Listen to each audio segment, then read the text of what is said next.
Gosh. Hello everyone, and today I'm here just jumping on YouTube and I'm reacting to 3 creepy true lockdown stories by Mr. Nightmare. Hopefully you guys enjoy.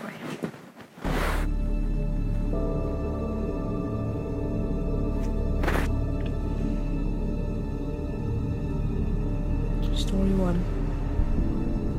It was a typical boring day in calculus, only it was Friday, 7th period, meaning the week was almost over and spring break would finally be upon us. So everybody was getting antsy in their seats, I could tell. We didn't have a test that day like a lot of my friends did with their other teachers, so our teacher in the middle of class just decided to start playing games with us on Sporkle.com. He was a very laid-back teacher like that. As we were doing some brand logo quiz on Sporkle, I remember the exact moment it happened. Right after my friend answered a question, I remember the exact answer too, Adidas. The dean's voice came through the loudspeaker. What? He sounded panicked and frantic as he told all the teachers this was not a drill and to go into lockdown. I actually got the chills, and I got goosebumps on my arms as our usually laid-back teacher too seemed panicked as he ran to turn off the lights and ushered us to the back corner of the room. We all sat in silence for about 2 minutes, and then the usual buzzing that came from a panel in the back of the room ceased, indicating that the school must have cut all the power. We all looked at each other, realizing this must be serious. A few more minutes of waiting later, we heard a man screaming at the top of his lungs coming down the hallway. 2 girls in the class actually started crying, which made all of us even more scared.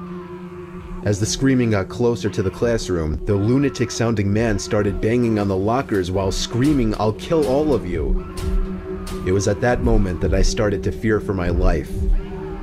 My teacher shushed us as we all looked at each other to see our peers' reactions. The banging then moved from the lockers to our classroom door. No.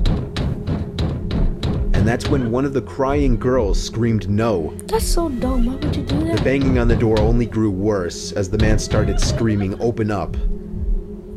2 of the girls in the class were crying out loud now. It felt like an eternity that man was pounding at the door, but eventually he finally continued down the hallway, screaming like a mentally insane person until we could not hear him anymore. I'd say 10 minutes later, though it felt like half an hour given the situation, the dean came back on the loudspeaker explaining the situation, which was surprising for him to do. He explained that some apparently mentally unstable person entered the building and assaulted the woman sitting at the front desk, causing her to flee the building screaming, and staff wasn't sure if the man was armed or not. Now this was before the school had cameras or could afford proper security, so the school was wide open to something like this happening. The staff had done a sweep of all the hallways and classrooms and couldn't find him, so the dean instructed the teachers to resume teaching but to keep all the doors locked and to not let any students leave for any reasons. The most disturbing part, however, is that one of the janitors working the night shift found the man sleeping in one of the storage closets near the back end of the school, and according to rumors that were spread by my peers, sticking out of his pocket was a .44 Magnum. No way. The janitor must have done something stupid to wake him up, for example, leaving the closet door open, because by the time a police officer could arrive on the scene, the man was gone. My entire class, as far as I know, to this day, has no idea if this man was ever found, but I like to think that right now, he's being given the proper help that he needs. No, that's really creepy. Just imagine that happening to you in real life. Really creepy.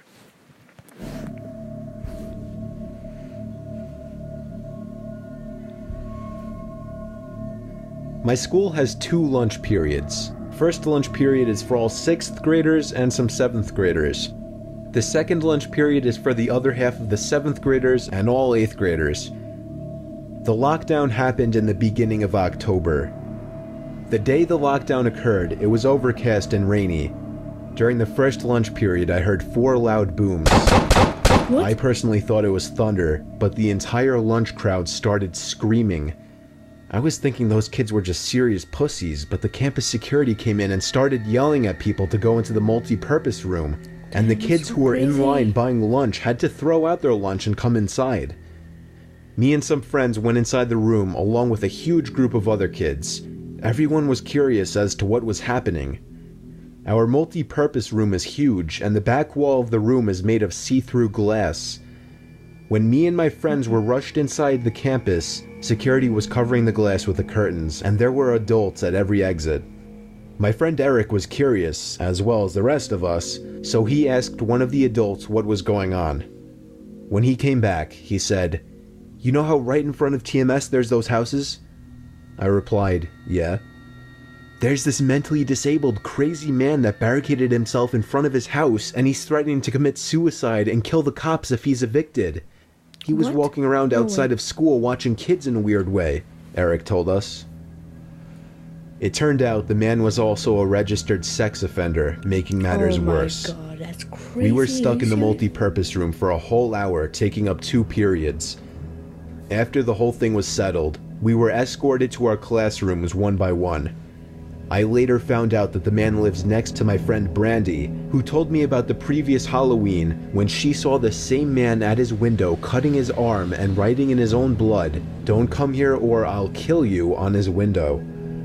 Of course, being Halloween, people, including Brandy, assumed it was just for the holiday. But after this horrific incident, we knew this man was mental, and we're glad he never got near us. Yeah, you should really think that. I'm 22 years old, fresh out of college, and I recently got a job at my old high school as a sort of computer intern in the school basement. The basement of the school is very messy and disorganized, but there is a small 3-person office that's actually very nice down there. It has 3 nice big desks, 2 mini fridges, a flat screen TV mounted on the wall, and oh so satisfying air conditioning, a luxury the students and teachers cannot enjoy in the school. And of course all the school servers and other computery stuff. I got the job because 3 of my old computer teachers flat out adored me. I could actually consider them as real friends, not just teacher figures, so they all helped tremendously in landing me this job. It's been great, until something that happened a few weeks ago. My 2 co-workers that shared the office with me, Dave and Gary, weren't in the office at the time. They were upstairs working on papers or whatever. I was eating my sandwich during my lunch break when I got a phone call from one of the women in the front office telling me the school was on lockdown and that somebody, possibly armed, had entered the school. There wasn't much that I could do other than turn off the lights because, surprisingly, as nice as this little office was, it didn't have an actual door to it, just a big opening, and the door to the whole basement didn't even have a working lock. For my own safety, I did turn off all the lights in the office and my computer screen. I kept my phone on the desk, texting both Gary and Dave, but they wouldn't respond. It's really stupid. I sat down there in the dark, playing games on my phone for like 20 minutes, waiting for the call from up front to tell me to resume working. I had no idea what was happening. I couldn't hear what was going on upstairs from down here. But I was not allowed to make any calls until I was informed that the lockdown was over. Then the noisy basement door opened. As the creaking echoed across the basement and into my office, I sat up from my seat, wondering if I should call out Gary or Dave. I was eager to get some info from them. Someone then came running down the stairs, and their footsteps were approaching my office. I pushed away my chair and crawled under my desk. Somebody entered the office, but did not turn on the lights. There was just silence. I can't even describe the fear I was experiencing. I felt like if I made one sudden noise, I'd be a dead man. Suddenly, my phone dinged as I got a text message.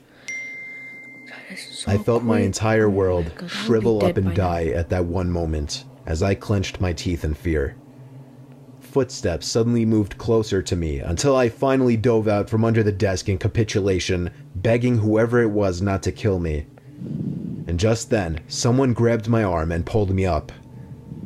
It was some guy in a red plaid button-up, jeans, and a reddish-black cap.